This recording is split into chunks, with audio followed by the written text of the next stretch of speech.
And gold buyers, మీ కష్టాల్లో నమ్మకమైన మీ ఆత్మీయ నేస్తం.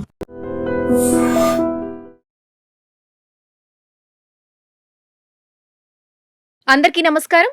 ఈరోజు మనతో పాటు ఉన్న గెస్ట్ ప్రముఖ వాస్తు జ్యోతిష్య నిపుణులు, ఆధ్యాత్మికవేత్త, బ్రహ్మశ్రీ డాక్టర్ గుండెపూడి శివ సుధీర్ శర్మ గారు ఈరోజు మనతో పాటు ఉన్నారు. మరి మనకున్న ఆధ్యాత్మిక సందేహాలను వారిని అడిగి తెలుసుకుందాం. నమస్కారం గురుగారు. శ్రీమాత్రే నమః, శ్రీ గురుభ్యో నమః. ఎముకలు బోన్స్ ఎక్కడన్నా ఉంటాయేమో, అవన్నీ బయటకు వచ్చాయి. తర్వాత జల్లెలు పెట్టిన తర్వాత బయటికి తీసిన తర్వాత అప్పుడు ఇల్లు కట్టేవాళ్ళు. ఇప్పుడు మనం అంత పని ఎక్కడ చేయటం లేదు. ఎక్కడ శ్మశానాలు తెలియదు, ఎక్కడ ఇల్లు తెలియదు. అక్కడ ఇల్లు కట్టేస్తున్నాం, అపార్ట్మెంట్లు కట్టేస్తున్నాం, షాపింగ్ మాల్స్ కట్టేస్తున్నాం, వాటిలో పోయి నివాసం ఉంటున్నాం. మరి హెల్త్ పాడైపోతుంది. మరి బోన్స్ కింద ఉన్నప్పుడు వాటి వల్ల వచ్చేటువంటి ఆక్సిజన్, ఆ చెడు గాలి పీలుస్తున్నప్పుడు హెల్త్ పాడైపోక ఏమవుతుంది? హెల్త్ పాడవడం అనేది ఒక్కటి స్టార్ట్ అయిపోయిందంటే మెంటల్గా వీడు మొత్తం డిశ్చార్జ్ అయిపోతూ ఉంటాడు. అవునా? డిస్టర్బ్ అయిపోతుంటాడు. దీనివల్ల వ్యాపారం దెబ్బతింటుంది, వ్యాపారం వల్ల కుటుంబం దెబ్బతింటుంది, కుటుంబం వల్ల వ్యవస్థ మొత్తం దెబ్బతింటూ ఉంటుంది. ఇక్కడ ముఖ్యంగా ఏది మనకి కావాల్సింది ప్రధానంగా వీళ్ళు ఏం చేస్తున్నారంటే అప్పటికి కూడా ఎంతసేపటి పైన గోడలు చూపిస్తున్నారు, వాస్తు సిద్ధాంతం తీసుకొస్తున్నారు, పైన గోడలు చూపిస్తున్నారు. ఈ గోడ బాగుందా, ఈ కిటికీ ఇక్కడ ఉండకూడదు, ఇవి చెప్పిస్తున్నారు. కానీ అసలు భూమిలో ఏముంది అనేది ఎవరని చెప్పడం. మొట్టమొదటిగా వాస్తు అంటే భూమిని చూడండి, భూమిని నమ్మండి. ఆ భూమిలో ఏది ఉంది అనేటువంటిది పూర్వకాలంలో జంతువులు కొన్ని చనిపోయి ఉంటాయి, వాటి బోన్స్ కూడా లోపల ఉండొచ్చు. పాములు చనిపోయినటువంటి స్థలంలో ఇల్లు కట్టకూడదని శాస్త్రం. పుట్టలు పెట్టుంటాయి. ఇప్పుడు ఉన్నాయి నాన్న, ఎన్ని పుట్టలు ఉన్నాయి నాన్న? ఇప్పుడు మనకి నాగులు చవితి వస్తే పాలు పోద్దాం ఉంటే ఎన్ని చోట్ల ఉన్నాయి పుట్టలు? మహా అయితే సిటీ మొత్తం మీద పుట్టలు మొత్తం తవ్వేశారా లేదా? మరి పాములు ఆవాస యోగ్యంగా ఉండేటువంటి పుట్టలతో వేసినటువంటి స్థలాలు ఇల్లు కడితే మనకు ఆరోగ్యవంతంగా ఉంటుందా? ఉండదుగా. సో కాబట్టి ఇలాంటివి ముఖ్యంగా వాస్తు అనేటువంటిది ముఖ్యమే. కానీ దాంట్లో మొట్టమొదటిది బేస్ ఎక్కడ ఉంటుంది అంటే భూమిలో ఉంటుంది. దయచేసి భూమిని, మంచిగా ఉన్నటువంటి భూమిని ఎంచుకోండి. లేదా ఎలాంటి చెడ్డ భూమినైనా మంచిగా చేసేందుకు ప్రక్రియలు ఉంటాయి, తద్వారా చేయండి. దానికి సింపుల్గా ఒకటే రెమెడీ చెప్తాను మీకు. ఆవును తీసుకెళ్ళండి, 3 రోజులు కట్టేయండి ఆ స్థలంలో. అక్కడ ఉండేటువంటి నెగిటివ్ ఎనర్జీ మొత్తం పోతుంది. తప్పనిసరి. కొనేసి ఉన్న వాళ్ళ గురించి చెప్తున్నారు. ముందుగా ఆల్రెడీ కొనేసి ఉన్నాం, కొనేసి చూపించుకో. ఇప్పుడు మన వీడియో చూస్తే అయ్యో మనం చూపించుకోలేదు అనే బాధపడేదానికంటే గోమాతను తీసుకెళ్ళి 3 రోజులు అక్కడే కట్టేసండి. దానికి మేత వేయండి, ఓ మనిషిని పెట్టండి చక్కగా. అక్కడే గోమూత్రం, గోమయం వేస్తుంది, చక్కగా అక్కడే ఉండనివ్వండి. దానివల్ల ఉండేటువంటివన్నీ కూడాను నెగిటివ్ ఎనర్జీ మొత్తం కూడా పోతాయి. సింపుల్ రెమెడీ కదా, పెద్దగా కష్టపడాల్సిన అవసరం లేదు. కాబట్టి ఇలాంటివి వాస్తు అనేటువంటిది గోడలు అవసరమే. ఇళ్లల్లో చిన్న ఇప్పుడు బరువు పెట్టకూడదు, అవి పెట్టకూడదు, ఇవి పెట్టకూడదు అంటాం. బరువు అంటే చాలామంది ఇక్కడ ఏం చేస్తున్నాం, భూమిలో ఉండేటువంటి దోషాలు పోగొట్టుకోవడం కోసం చెప్పేటువంటి దోషాలే, పరిహారాలే. కానీ ఆ గోడలు పగలగొట్టడం వల్ల, ఈ గోడలు పగలగొట్టడం వల్ల వచ్చేటువంటి లాభాలు ఏ రకమైనటువంటివి ఉండవు. గురుగారు, అయితే ఈశాన్యంలో బరువు పెట్టకూడదు అంటుంటారు. అయితే కుండీలు, మొక్కలు పెట్టుకుంటూ ఉంటారు కదా, అవి కూడా పెట్టకూడదు గురుగారు? ఇక్కడ ఒకటి చెప్తాను అన్న, ఈశాన్యంలో బరువు పెట్టకూడదా అంటే, ఈశాన్యం దేవతా స్థానం అంటాం మనం. అవునా? ఇంటి లోపల ఉండేటువంటి ఈశాన్యంలో భగవంతుని పెట్టుకున్న తర్వాత ఇంటి బయట ఉండేటువంటి స్థానంలో మనకు పూర్వకాలంలో తప్పనిసరిగా నీళ్ళ తొట్టి ఉండేది, బావులు ఉండేవి. ఇప్పుడు బావులు లేవు, నీళ్ళ తొట్టులు లేవు. కనీసం పూల తొట్టులు పెట్టుకోవడానికి దానికి తప్పేం లేదు. అవి బరువుగా భావిస్తున్నాం కాబట్టి మనం ఎంతసేపటికి బరువు అంటున్నాం. కానీ అసలు నా లెక్కలో బరువు అంటే డబ్బు. ఇవన్నీ కూడా ఈశాన్యంలో అవి పెట్టవచ్చా, నైరుతిలో పెట్టవచ్చా అంటే అసలు ఏ రకమైనటువంటి సమస్య లేదు దాని గురించి. తప్పనిసరిగా ఈశాన్యంలో పూల తొట్లు ఇట్లాంటివి పెట్టవచ్చు. కాకపోతే ఇక్కడ ముఖ్యంగా మనం పూల తొట్లు ఇవన్నీ పెట్టడం ద్వారా ఎక్కువగా చెత్త పోగవుతుంది. అవునా? చెత్త పోగినప్పుడు దేవుడు ఉండేటువంటి స్థానంలో చెత్త ఎక్కువగా పోగవ్వకూడదు కదా, చెత్త ఉండకూడదుగా, శుభ్రంగా ఉండాలి కదా. అందుకని మనం చెబుతూ ఉంటాం, లక్ష్మీదేవి కూడా ఎక్కడ శుభ్రత ఉంటుందో, ఎక్కడ శుచిగా ఉంటుందో అక్కడ లక్ష్మీదేవి ఉంటుంది మనకి. కాబట్టి శుచిగా, శుభ్రతగా ఉండేటువంటి స్థలం గనక అయితే పూల చెట్లు పెట్టుకోవచ్చు, ఏవైనా పెట్టుకోవచ్చు, దాంట్లో ఏ రకమైనటువంటి సమస్య లేదు. కానీ ఎప్పటికప్పుడు శుభ్రం చేస్తూ ఉండాలి తప్పనిసరిగా. అయితే గురుగారు, ఇంటి నెంబర్ అనేది అదృష్టాన్ని తీసుకొస్తుందా? అలాగే కార్ నెంబర్ కూడా చాలా మంది చూసీగా సెలెక్ట్ చేసుకుంటూ ఉంటారు, దానికి మనీ కూడా చాలా పెడుతూ ఉంటారు. అవునా? దీని గురించి చెప్పండి గురుగారు. నిజంగా చెప్పాలి అంటే ఇంటి నెంబర్లు ఇప్పుడు వచ్చినాయి, పూర్వకాలంలో లేవు. అవునా? ఇవన్నీ శాస్త్రాన్ని బట్టి మనం తీసుకోవాలి, మన ధర్మాన్ని బట్టి తీసుకోవాలి. అంటే మన ధర్మంలో పూర్వకాలంలో ఇంటి నెంబర్లు లేవు, దాంట్లో ఏమాత్రం కూడా సంశయం లేదు. దాని తర్వాత హౌస్ నెంబర్లు వచ్చినాయి. ఇప్పుడు ఒకటే హౌస్ నెంబర్, ఫ్లాట్ నెంబర్లు మాత్రం నెంబర్ ఆఫ్, అంతే కదా. ఒక అపార్ట్మెంట్కి హౌస్ నెంబర్ ఒకటే ఉంటుంది, కానీ ఫ్లాట్ నెంబర్లు మాత్రం నెంబర్ ఆఫ్ నెంబర్స్ ఉంటాయి. ఇక్కడ ఇంటి నెంబర్ కావచ్చు, కారు నెంబర్ కావచ్చు, వారి జన్మ నక్షత్రాన్ని బట్టి ఉంటుంది. ఎందువల్ల అంటే నక్షత్రాధిపతి ఎవరైతే ఉంటారో, ఇప్పుడు మనకి నవగ్రహాలు 9 గ్రహాలు ఉంటాయి నాన్న. 9 గ్రహాలకు కూడా ఒక్కొక్క గ్రహానికి ఒక్కో నెంబర్ ఉంటుంది. ఆ జన్మ నక్షత్రానికి ఫేవరబుల్గా ఉండేటువంటి అధిపతి ఎవరైతే నక్షత్రం అధిపతి ఉంటారో, ఆ నక్షత్రాధిపతికి ఎవరైతే మిత్రుడు కానీ సముడు కానీ నక్షత్రాధిపతి అయినటువంటి గ్రహాల నెంబర్ ఏదైతే ఉంటుందో అది తీసుకోవడం అనేటువంటిది మంచిది. దాంట్లో ఏమాత్రం కూడా సంశయం లేదు. ఇప్పుడు నిజంగా చెప్పాలంటే లక్షల రూపాయలు పెడుతూ ఉంటారు కార్ నెంబర్లకి, సింగిల్ నెంబర్లు అని, లేదంటే లక్కీ నెంబర్స్ అని, నాకు ఈ నెంబరే కావాలని చెప్పి లక్షల రూపాయలు పెట్టేటువంటి వాళ్ళు చాలామంది ఉంటారు. దాన్ని ఆక్షన్లో పెట్టేవాళ్ళు ఉన్నారు. ఆర్టీఓ ఆఫీసులో ఆక్షన్లో ఉంటాయి నెంబర్స్. ఇక్కడ అంత ఇదిగా ఏం అక్కర్లేదు, అంటే వాటి మీదనే ఆధారపడాల్సినంత అవసరం లేదని చెప్తా నేను. అవునా? కలిసి రాకపోవడం అలాంటి ఏమైనా ఉంటాయి? ఏముండదు నాన్న. ఇప్పుడు నేను చెప్తున్నా, నేను ఇప్పటికి దాదాపు ఒక 4 కార్లు మార్చాను. 4 కార్లలో భగవంతుడు ఏ నెంబర్ ఇస్తే ఆ నెంబర్ తీసుకున్నా. అన్ని కార్లు బాగానే ఉన్నాయి నాకు. అంటే ఒక చిన్న కారు తీసుకున్నాను, ఒక నెంబర్ ఇచ్చాడు దేవుడు. దాని తర్వాత ఇంకాస్త పెద్ద కారు తీసుకున్నాను, అది బాగుంది. దాని తర్వాత ఇంకో కారు తీసుకున్నాను, మళ్ళీ ఇంకాస్త పెద్ద కారు తీసుకున్నాను. మీరే చూసుకున్నప్పుడు ఇంకా వెళ్ళిపోతున్నాను మంచిగా. ఇప్పుడు ఇంకో పెద్ద కారు తీసుకోబోతున్నా. ఆల్రెడీ ఒక కారు ఉంది, ఆ కారు అట్లానే ఉంచేసుకొని మా కుమారుడు ఉంచుకొని ఇంకో కారు తీసుకుందాం అనుకుంటున్నాను. నేను ఇంకా పెద్ద కారు తీసుకుందాం అనుకుంటున్నాను. నాకు ఈ నెంబరే రావాలి, ఈ నెంబర్ అయితే నాకు లక్కీ అని ఏ రోజు నేను ఫీల్ అవ్వలేదు. నా విషయంలో అయితే జరగలేదు. కాకపోతే జనాలకి ఎక్కువగా సెంటిమెంట్ ఎక్కువ కాబట్టి ఇంకాస్త ఎక్కువగా సూక్ష్మంగా వెళ్ళాలి అనుకుంటే మనం పుట్టిన తేదీ సమయాన్ని బట్టి, జన్మ నక్షత్రాన్ని బట్టి, మీకుండేటువంటి నక్షత్ర అధిపతిని బట్టి నెంబర్ తీసుకొని చేసుకోవడంలో తప్పేం లేదు. తీసుకొని చేసుకోవడంలో తప్పని చెప్పడల్లా, కానీ దాని మీదనే ఆధారపడితే, అదేదో సినిమాలో చెప్పినట్టు, జగదాంబ చౌదరి గారు చెప్పినట్టు ఉంటుంది. ఈస్ట్కి వెళ్ళమంటారా, వెస్ట్కి వెళ్ళమంటారా, 1 అడుగు ముందుకు వేయమంటారా, 2 అడుగులు వెనక్కి వేయమంటారా, ఈ విధంగా ఉంటుంది. మనకి పూర్వకాలంలో ఆ ఒక్కటి అడక్కు అని చెప్పి ఒక సినిమా వచ్చింది రాజేంద్ర ప్రసాద్ గారిది. ఆయన ఒక జ్యోతిష్కుడు ఇట్లా ఇంప్రెస్ మొత్తం ఇచ్చేస్తూ ఉంటాడు, ఫాల్స్ దీంట్లోనే పెడుతూ ఉంటాడు. After 1 year I will be king of the Vizag అని చదువుతుంటాడు ఆయన. అంటే ఒక ధర్మశాస్త్రం, నీతి శాస్త్రం, జ్యోతిష్ శాస్త్రం, సంఖ్యాశాస్త్రం మనిషిని ముందుకు తీసుకెళ్లే విధంగా ఉండాలి. దాన్ని మూఢనమ్మకంగా దాంట్లో ముంచేంతగా మాత్రం ఉండకూడదు. మూఢనమ్మకాలకి భక్తికి అంటే తెలియకుండా అయిపోతున్నారు. తేడా తెలియకుండా అయిపోతుంది. భక్తి వేరు, మూఢనమ్మకం వేరు. కాబట్టి దాన్ని మరి అతిగా నమ్మేసి ఈ నెంబర్ ఉంటేనే నాకు కావాలి అనుకుంటే అది కరెక్ట్ అయితే కాదు. భగవంతుడు నీకు ఏది ఎలా ఇవ్వాలో ఆయనకి తెలుసు. ఆయన సంకల్పనేత. ఆయన సంకల్పం తర్వాతనే మనం అనుకుంటాం మనకి ఇది కావాలి, అది కావాలి అని. నువ్వు అనుకున్నంత మాత్రం రాదు. ఆయన ఇవ్వాలనుకుంటే మాత్రమే ఇస్తాడు. కాబట్టి దయచేసి అతిగా మూఢనమ్మకాల్ని పెట్టుకొని వాటి మీదనే ఆధారపడిపోయి నాకు ఈ నెంబర్ రావటం వల్లనే ఇలా జరిగింది అనుకోవడం అనేది మాత్రం ఒట్టి కల్లా. నేను ఇట్లానే ఒక కారు తీసుకున్నాను. ఫస్ట్ ఒక కారు తీసుకున్న తర్వాత ఇంకో మంచి కారు తీసుకున్న తర్వాత ఒకళ్ళుండి ఈ నెంబర్ మీకు పనికిరాదు, అస్సలు మీకు వచ్చి రాదు, అది ఇదని అన్నాడు. నిజంగా దాని తర్వాతనే నాకు బ్రహ్మాండంగా ఉంది. ఓ మాట చెప్పాలంటే నేను అది అనుకున్నా, ఏమనంటే దేవుడు ఇచ్చాడు నాకు ఆ నెంబరు, నేను అడగలేదు, నాకు ఈ నెంబరే కావాలని చెప్పి అడగలేదు. నేను ఈ నెంబర్ ఇచ్చాడు, నేను తీసుకున్నా, బాగానే ఉంది. దాని తర్వాత ఆ కారు తర్వాత ఇంకో కారు తీసుకున్నాను మంచిది. దాని తర్వాత ఇంకా మంచి కారు తీసుకుని ఇప్పుడు తిరుగుతున్న కారు బ్రహ్మాండంగా ఉంది.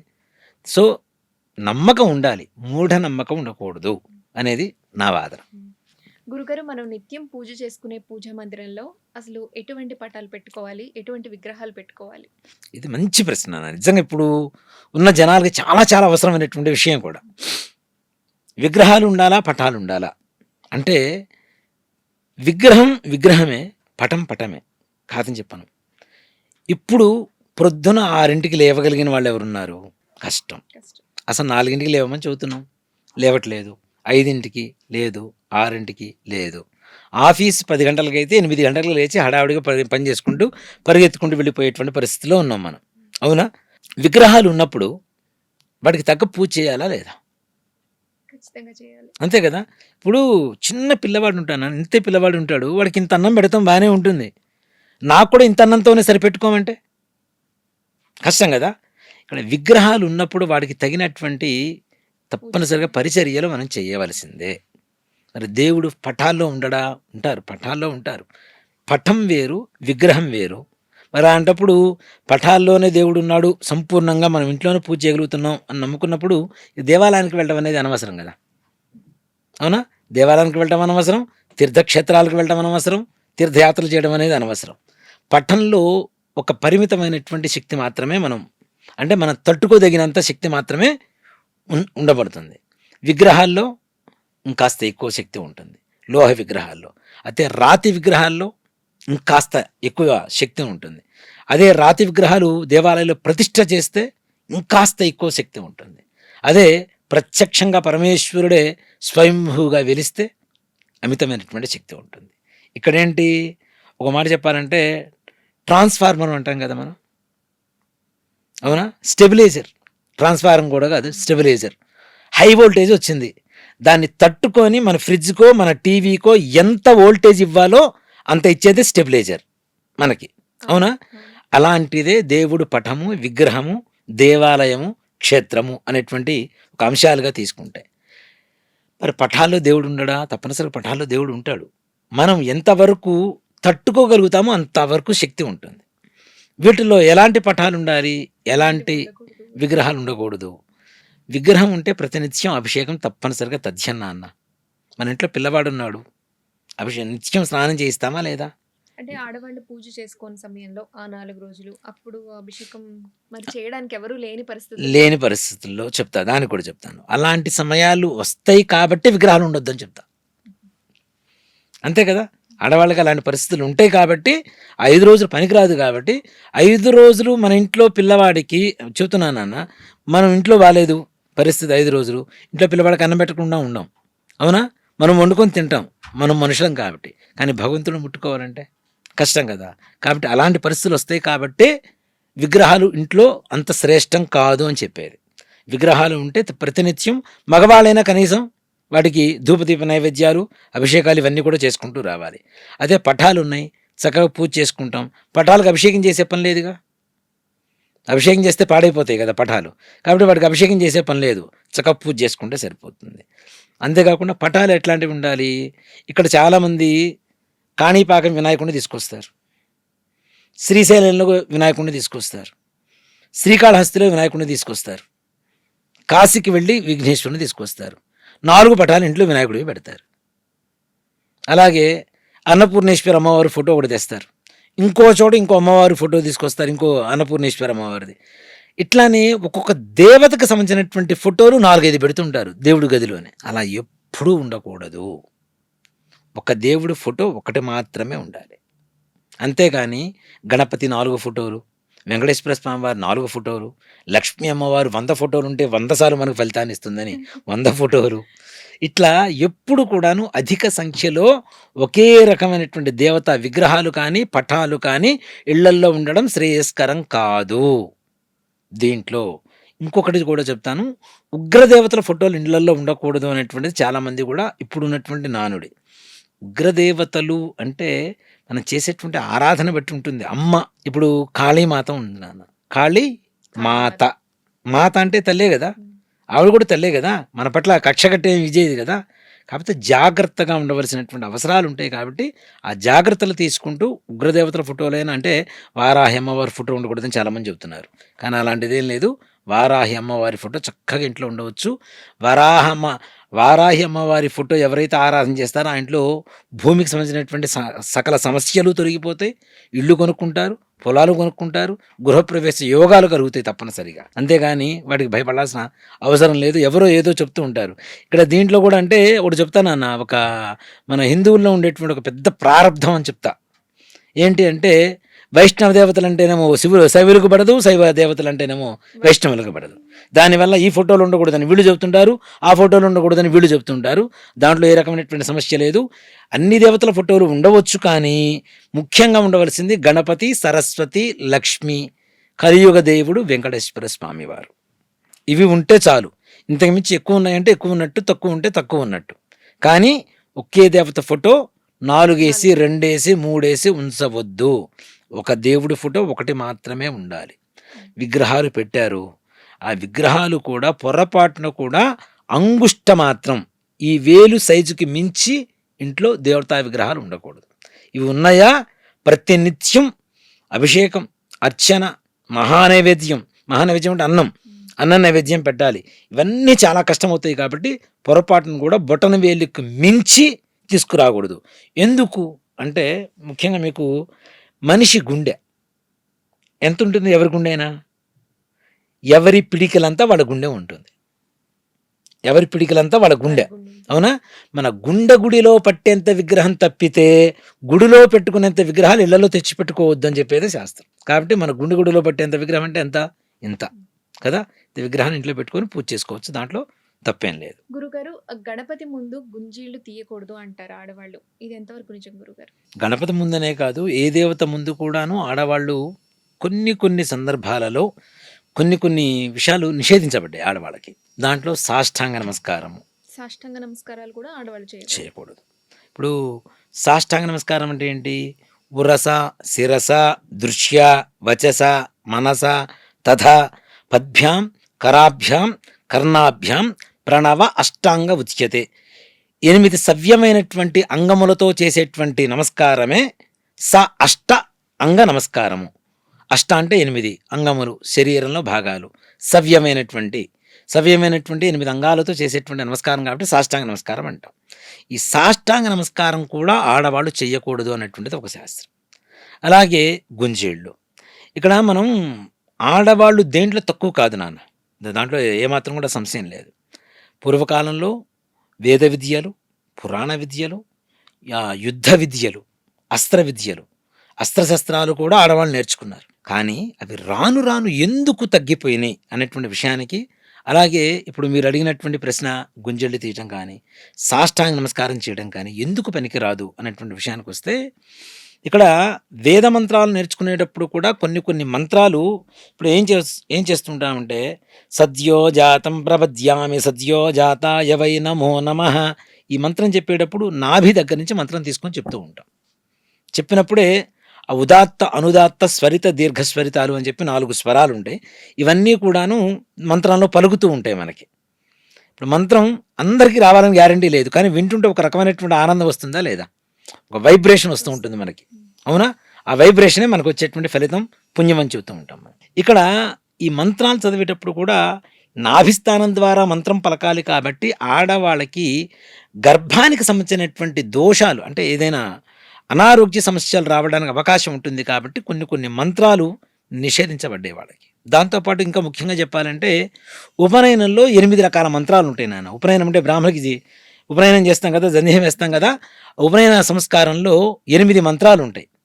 8 మంత్రాలు కూడాను గర్భంతో ఉన్నవాళ్ళు పొరపాటున ఇక్కడ ఎవరన్నా ఉంటే వెళ్ళిపోండి అని చెప్పి ముందుగా చెప్తాం, మేము అనౌన్స్ చేస్తాం చేసే సమయంలో. దేనికంటే ఆ మంత్రాలు వింటే గర్భం పోతుంది. వేదంలో గర్భం రావడానికి మంత్రాలు ఎన్నైతే ఉన్నాయో గర్భం పోవడానికి కూడా కొన్ని మంత్రాలు ఉన్నాయి. అంటే అలాంటి స్వరాలు కలిగినటువంటి మంత్రాలు కాబట్టి అలాంటి వింటే వాళ్ళకి గర్భధారణ పోతుంది. కాబట్టి ఆడవాళ్ళని కొన్నిటికి దూరంగా ఎందుకు ఉంచుతున్నారు? ఇట్లాంటి నియమాల కోసం. దాంతోపాటు సాష్టాంగ నమస్కారం చేసేటప్పుడు కూడా వాళ్ళ ఉదరం భూమికి తాకితే ఇక్కడ గర్భానికి సంబంధించినటువంటివి ఏవైనా ఉన్నప్పుడు ఆ నరాలు అవి దెబ్బతింటాయి కాబట్టి పిల్లలు పుట్టడానికి అవకాశం తక్కువగా ఉంటుంది కాబట్టి చేస్తూ ఉంటారు. అలాగే గుంజెళ్ళి తీయటం, ఈ గుంజెళ్ళి తీయటం కూడాను మనం ఏదో ఇప్పుడు తీసిన టిక్కం ఇట్లా ఇవి కాదు ప్రదక్షిణ, ఇవి కాదు మాట చెప్పాలంటే, ఇవి గుంజిళ్ళు అనరు. గుంజిళ్ళు అంటే మోకాళ్ళు టక్ మన కింద నేలకు తగులుతూ ఉండాలి. ఈ చెవులు ఇట్లా పట్టుకొని తీస్తున్నారు కదా గుంజిళ్ళు, ఇప్పుడు సినిమాటెక్ గుంజిళ్ళు ఇవన్నీ ఓ మాట చెప్పాలంటే, ఈ సారీ చెప్పటాలు, ఈ గుంజిళ్ళు తీయటాలు ఇవన్నీ సినిమాటెక్ గుంజిళ్ళు. ఇవి సినిమాటెక్ గుంజిళ్ళు కాదు. ఇలా కుడి చెవి పైకి వచ్చి నిటారుగా కాళ్ళ మీద నిలబడి ఈ మోకాళ్ళు 2 కిందకి వంచి భూమికి టక్కన తగిలితే ఆ తర్వాత తల తీసుకొచ్చి నేలకి తగిలిస్తే అది ఒక గుంజిళ్ళ కింద లెక్క. ఇట్లానే పెట్టేసి తలని నేల కానిచ్చాలి. ఆడవాళ్ళ శరీర సౌష్ఠవానికి కరెక్ట్ కాదు ఓ మాట చెప్పాలి అంటే. దానివల్ల కొన్ని రకాలైనటువంటి నరాలు దెబ్బతింటాయి, వాళ్ళకి అనారోగ్యం దరి చేరడానికి అవకాశం ఉంటుంది. అవునా? ఇప్పుడు జిమ్లో చేసేటువంటి ఇవి కాదు, జిమ్నాస్టిక్లు కాదు. ఉమ్మడి చెప్పానంటే గుంజెళ్ళు చిన్నప్పుడు తీయటం అలవాటు చేసుకొని ప్రతినిత్యం చేస్తూ ఉంటే మగపిల్లలు తప్పనిసరిగా వాళ్ళకి ఏ రకమైనటువంటి ఎక్సర్సైజులు అక్కర్లేదు నాన్న, వాళ్ళ బాడీకి అప్పుడే ఫిట్నెస్ వస్తుంది. ఆడవాళ్ళకి వాళ్ళ శరీర సౌష్ఠవానికి కరెక్ట్గా, వాళ్ళ శరీర దీనికి కరెక్ట్ కాదు కాబట్టి గుంజెళ్ళు ఏ దేవుడి ముందు తీయవద్దు అని చెప్పేది అందుకోసమైనా చెబుతాం ముఖ్యంగా. అంతేకాని వాళ్ళకి తీస్తే ఎక్కువ పుణ్యం వస్తుందేమో ఇలాంటి భయాల వల్ల కాదు. చాలామంది చెబుతుంటారు మేమేం తక్కువ తిన్నామా, మేము తీయకూడదా, అది ఇది అని చెప్తూ ఉంటారు. గుంజెడు తీయవలసినటువంటి విధానం తెలిస్తే నిజంగా ఆడవాళ్ళు తీయకుండా ఉండడం మంచిది, తీయరు కూడా. గురుగారు, ఇంట్లో లక్ష్మీదేవి తిరుగుతూ ఉంటే మనకి ఎలాంటి సంకేతాల ద్వారా తెలుస్తుంది? లక్ష్మీదేవి ఇంట్లో తిరుగుతుంది అంటేనే మనం మనస్సు ఒక రకమైనటువంటి ఆనందదాయకంగా ఉంటుంది. అవునా? ముఖ్యంగా భార్యాభర్తల మధ్య గొడవలు లేకుండా అన్యోన్యత పెరుగుతుంది. పిల్లల మాటికి ఏడవకుండా, చిన్న చిన్న పిల్లలు ఉంటారు ఇంట్లో కొంతమంది ఇళ్లలో, ఏడుపులు ఏడవకుండా అకారణంగా ఏడుస్తుంటారు కొంతమంది. అది అలక్ష్మీ యోగం అనే చెబుతూ ఉంటాం. అంటే ఏదో చెడు పిల్లలకి జంతువులకి ఇట్లా సెన్స్ ఎక్కువగా ఉంటుంది నాన్న, చాలా సెన్స్ ఎక్కువగా వస్తూ ఉంటుంది వాళ్ళకి. అందుకని మనం కూడా చూడండి, ఇంటికి ఎవరైనా బంధువులు వస్తున్నారంటే ఏం చూస్తాం మనం, కాకరిస్తే ఇంటికి బంధువులు వస్తున్నారని చెబుతాం. అవునా? కుక్కలు అరిస్తే దొంగలు పడ్డారని చెబుతుంటాం. అట్లానే పిల్లలకు కూడా సెన్స్ ఎక్కువగా ఉంటుంది. అక్కడ చెడు జరగబోతుంటే వాళ్ళ ఏడుపు ఎక్కువగా ఉంటుంది. అలాంటి ఏడుపులు లేకుండా చిన్న పిల్లలు కూడా చిరునవ్వు, చిరుదరహాసంతో చక్కగా ఎప్పుడు నవ్వుతూ ఉంటారు, అకారణంగా ఏడవకుండా ఉండడం. దాంపత్య జీవితం సుఖంగా సంతోషకరంగా ఉండటం. అలాగే ఇంటి ముందు మనకి కోతులు వాలటం, కోతులు గోడ మీదకి వచ్చి అప్పుడప్పుడు వచ్చి ఇది చేస్తూ ఉంటాయి. అంతేకాకుండా ఏ ఇంట్లోకైతే కోతి పొరపాటున మనం దూరినప్పుడు భయపడి ఏదో అరుస్తూ ఉంటాం. ఓ మాట చెప్పానంటే, ఎప్పుడైనా కోతి మన ఇంట్లోకి వచ్చి మన ఇంట్లో వస్తువులు ఏదైనా తీసుకుపోయింది అంటే ఆ ఇంట్లో సాక్షాత్ లక్ష్మీదేవి నివాసం ఉన్నట్టే లెక్క ఆ ఇంట్లో. దాంతోపాటు చీమల వరస, నల్ల చీమలు ఉంటాయి కదా. And for more videos, Please subscribe to iDream channel. Subscribe to iDream Media. Please subscribe to iDream. Please subscribe to iDream. Please subscribe iDream. And please subscribe to iDream. For more videos, subscribe to iDream. please like, share and subscribe to the channel. Congratulations, iDream. Subscribe to iDream. Subscribe to iDream. So subscribe to iDream Media. iDream team అందరికి huge congratulations. Please subscribe iDream Media. Please subscribe to iDream. Subscribe iDream. Please subscribe to iDream. iDream అంటే నా కళల ఛానల్ను subscribe చేసుకున్న నోరు తిరుగుతలేదు, మీరైతే గంట గుర్తు కొట్టండి. For more such videos, please subscribe to iDream. Subscribe to iDream. Please subscribe to iDream. Please subscribe iDream Media. Please do subscribe to iDream. Please subscribe to iDream Media. For best entertainment and information, please subscribe iDream. And don't forget to subscribe to iDream.